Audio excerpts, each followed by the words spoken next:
একটানা ১৪ বছর রাজত্ব করার পর বিদ্রোহী যোদ্ধাদের আক্রোশের মুখে পড়ে সিরিয়া ছাড়তে বাধ্য হন বাশার আল আসাদ।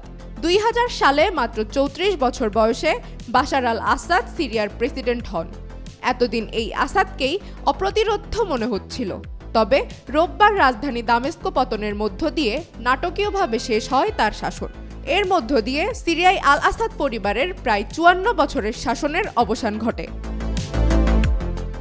বাশার আল আসাদের বাবা হাফিজ আল আসাদ ৩ দশক ধরে কঠোর হস্তে সিরিয়া শাসন করেন।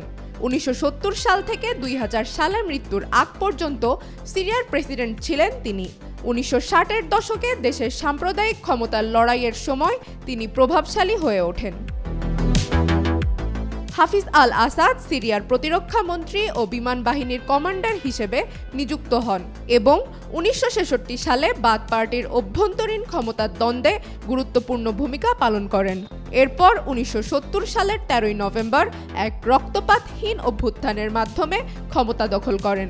হাফিজ ৩ দশকেরও বেশি সময় ধরে জরুরি ডিক্রি জারি করে দেশ শাসন করেন। বাশার আল আসাদ ক্ষমতায় অধিষ্ঠিত হয়ে বাবার পদাঙ্কই অনুসরণ করেন। তিনি ২০১১ সালে আরব বসন্তের সূচনার আগ পর্যন্ত এক প্রকার নির্বিঘ্নেই দেশ শাসন করেছেন। তবে ২০১১ সালে আরব বসন্ত দমনে তিনি খড়গহস্ত হলে তার বিরুদ্ধে বিদ্রোহ শুরু হয় এবং তা শিগগিরই গৃহযুদ্ধে রূপ নেয়।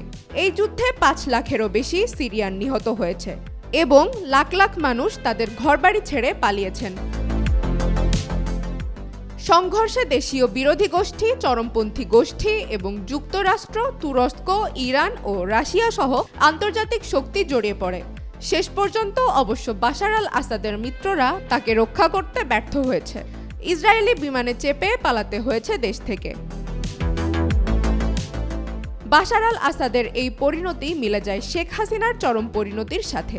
বাংলাদেশের মতোই সিরিয়াতেও স্বৈরাচারের পতন এবং স্বাধীনতার উত্থান হলো।